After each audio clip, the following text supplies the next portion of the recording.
दोस्तों, हमारे देश भारत को हमेशा से ही ऋषियों और सिद्ध महात्माओं की भूमि कहा जाता है।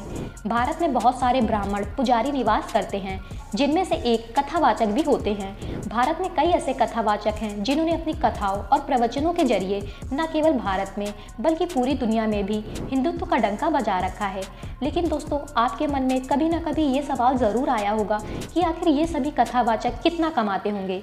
इसलिए दोस्तों, आज हम आपके लिए ये वीडियो लेकर आए हैं। इस वीडियो के माध्यम से आप जानेंगे कि आखिर ये कथावाचक महीनों का कितने रुपए कमाते हैं।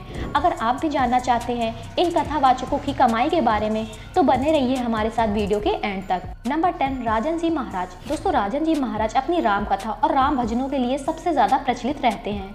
दोस्तों, आपको बता दें, पूज्य राजन जी महाराज की कथा को आज के युवा काफ़ी ज़्यादा पसंद करते हैं। राजन जी का कहना है कि युवाओं को रामायण एक बार तो ज़रूर देखनी चाहिए और उसे अपने जीवन में लाना चाहिए। दोस्तों, आपको जानकर हैरानी होगी कि राजन जी महाराज अपनी एक कथा और भजन के लिए लाखों रुपए लेते हैं। एक रिपोर्ट के मुताबिक ये महीने में लगभग 12 लाख रुपए तक कमाते हैं। नंबर 9, स्वामी रामभद्राचार्य महाराज। दोस्तों, स्वामी रामभद्राचार्य जी का वास्तविक नाम गिरधर मिश्रा है। जब उनकी उम्र महज 2 साल की थी, तभी वो दृष्टिहीन हो गए थे, क्योंकि उनकी आंखें ट्रिकोमा रोग से संक्रमित हो चुकी थी। आपको बता दें, इनका जन्म 14 जनवरी साल 1950 को उत्तर प्रदेश के जौनपुर जिले में हुआ था। दोस्तों, आपको बता दें, स्वामी जी कुल 22 भाषाएं बोल सकते हैं और इसके साथ साथ उन्होंने 100 से अधिक पुस्तकें भी लिखी हैं। स्वामी जी को 2015 में भारत के दूसरे सर्वोच्च सम्मान पद्म विभूषण से सम्मानित भी किया गया था। अब अगर बात करें इनकी कमाई की, तो सोशल मीडिया के अकॉर्डिंग ये हर महीने लगभग 5.5 लाख रुपए कमा लेते हैं। नंबर 8, देवी चित्रलेखा जी। दोस्तों, देवी चित्रलेखा जी भारत के प्रसिद्ध कथावाचकों में से एक है और इनकी कथा सुनाने का अंदाज बेहद ही मीठा है।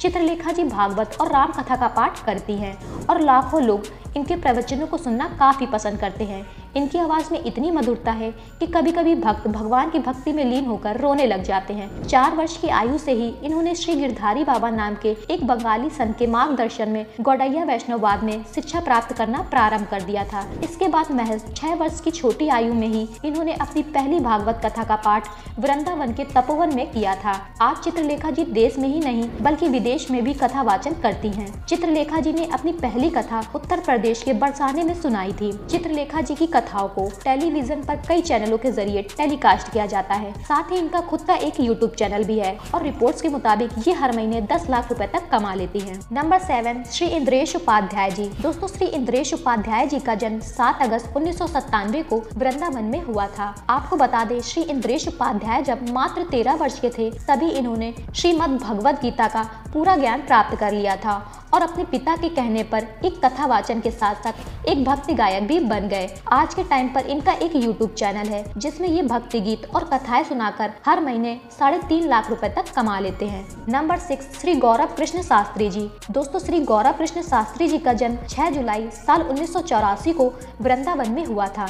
इनकी कथाओं और प्रवचनों को आस्था और अध्यात्म जैसे धार्मिक टीवी चैनलों पर टेलीकास्ट किया जाता है और इन्हें श्रीमद् भगवद गीता का ज्ञान होने के साथ साथ संस्कृत भाषा का भी काफी अच्छा ज्ञान है। आपको बता दें कि गौरव कृष्ण शास्त्री जी ने महज 18 साल की उम्र में ही श्रीमद् भगवद गीता की पहली कथा की थी और पहली कथा के दौरान ही इन्होंने जनता का ध्यान अपनी ओर इतना आकर्षित किया कि उनकी ये कथा लगभग 7 दिनों तक चलती रही थी। आपको बता दें कि इनका एक यूट्यूब चैनल है और रिपोर्ट्स के मुताबिक ये अपने यूट्यूब चैनल से हर महीने 3 लाख रुपए तक कमाते हैं। नंबर 5, श्री देवकी नंदन ठाकुर जी। दोस्तों, श्री देवकी नंदन ठाकुर जी का जन्म 12 सितंबर साल 1978 को वृंदावन में हुआ था और ऐसा बताया जाता है कि महज 13 साल की उम्र में ही इन्होंने श्रीमद् भगवद गीता का सारा ज्ञान प्राप्त कर लिया था। आपको बता दें कि श्री देवकी नंदन ठाकुर जी केवल भारत में ही नहीं बल्कि Hong Kong, Malaysia, Sweden, Denmark, Norway जैसे बड़े बड़े देशों में भी अपनी कथा का आयोजन कर चुके हैं। अब अगर बात करें इनकी कमाई के बारे में, तो श्री देवकी नंदन ठाकुर जी एक कथा कराने का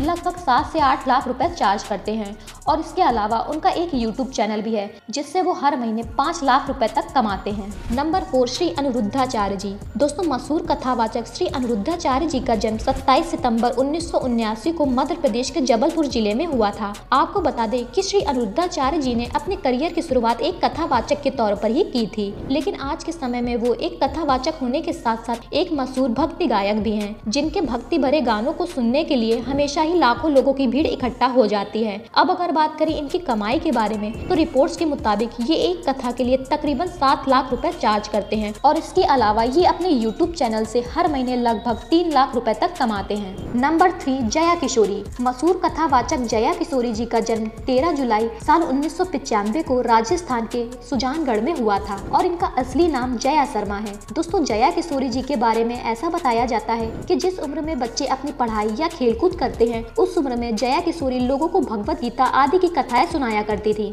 जया किशोरी एक कथावाचक के अलावा एक प्रसिद्ध भजन गायिका भी हैं, जो कि अपनी मीठी आवाज में सभी भक्तों को भजन गाकर सुनाती हैं। आपको बता दें कि जया किशोरी एक ब्राह्मण परिवार से ताल्लुक रखती है और शायद यही वजह है कि जया किशोरी बचपन से ही भक्ति भाव में लीन रहती थी। अब अगर बात करें जया किशोरी जी की कुल कमाई के बारे में तो रिपोर्ट्स के मुताबिक जया किशोरी जी अपनी एक कथा कराने के लिए 9.5 लाख रुपए चार्ज करती हैं और अपनी इस कमाई का एक बड़ा हिस्सा वो नारायण सेवा संस्थान में जरूरतमंद लोगों के लिए दान कर देती हैं। नंबर 2, प्रदीप मिश्रा जी। दोस्तों, अगर बात की जाए सबसे प्रसिद्ध कथावाचकों की और उनमें पंडित प्रदीप मिश्रा जी का नाम ना आए, ऐसा भला कैसे हो सकता है। दोस्तों, आपको बता दें कि पंडित प्रदीप मिश्रा जी का जन्म साल 1980 में मध्य प्रदेश के सीहोर जिले में हुआ था और ये बचपन से ही मंदिरों में श्री शिव महापुराण की कथा सुनाने के बेहद शौकीन थे और अपनी इसी काबिलियत के चलते आज ये इतने मशहूर कथावाचक बन चुके हैं जिनकी कथाओं को सुनने के लिए केवल भारत से ही नहीं बल्कि विदेश से भी लाखों की भीड़ इकट्ठा हो जाती है। मीडिया रिपोर्ट्स के मुताबिक पंडित प्रदीप मिश्रा जी अपने एक कथा कराने का 7 से 8 लाख रुपए चार्ज करते हैं और इसके अलावा इनका एक यूट्यूब चैनल भी है जिससे वो तकरीबन 40 लाख रुपए तक हर महीने कमाते हैं। नंबर 1, धीरेन्द्र कृष्ण शास्त्री जी। दोस्तों, आज के टाइम पर शायद ही कोई ऐसा शख्स होगा जो बागेश्वर धाम के पीठाधीश्वर पंडित धीरेन्द्र कृष्ण शास्त्री जी के बारे में ना जानता हो। इनके भक्त इन्हें बागेश्वर बाबा कहकर भी बुलाते हैं। आपको बता दें कि पंडित धीरेन्द्र कृष्ण शास्त्री जी का जन्म 4 जुलाई 1996 को मध्य प्रदेश के छतरपुर जिले में हुआ था।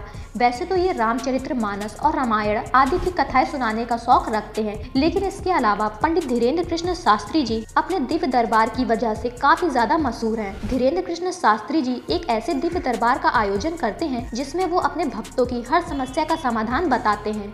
इस दिव्य दरबार की सबसे बड़ी खासियत ये है कि धीरेन्द्र कृष्ण शास्त्री जी अपने भक्तों के बिना बताए ही उनकी समस्या जान लेते हैं और उसका उपाय एक पर्चे में लिखकर दे देते हैं। हालांकि ऐसा करने से वो कई बार विवादित बयानों में भी नजर आ चुके हैं, लेकिन अपनी इसी खासियत के चलते धीरेन्द्र कृष्ण शास्त्री जी इतने प्रसिद्ध कथावाचक बन चुके हैं कि आज के समय में न केवल भारत से बल्कि पूरी दुनिया के कोने कोने से लोग उनके दिव्य दरबार में दर्शन करने आते हैं और बड़ी श्रद्धा के साथ उनकी कथाएं सुनते हैं। अब दोस्तों, बात करें इनकी कमाई की तो रिपोर्ट्स के मुताबिक ऐसा बताया जाता है पंडित धीरेन्द्र कृष्ण शास्त्री जी हर महीने अपने यूट्यूब से तकरीबन 20 लाख रुपए तक कमाते हैं। तो दोस्तों, ये थे भारत के 10 सबसे प्रसिद्ध कथावाचक। वैसे आप इनमें से किस कथावाचक को सबसे ज्यादा पसंद करते हैं, कमेंट में जरूर बताइएगा। और वीडियो थोड़ी भी अच्छी लगी हो तो वीडियो को लाइक करके चैनल को सब्सक्राइब करना बिल्कुल मत भूलें। मिलते हैं आपसे एक नई वीडियो के साथ। Thank you for watching.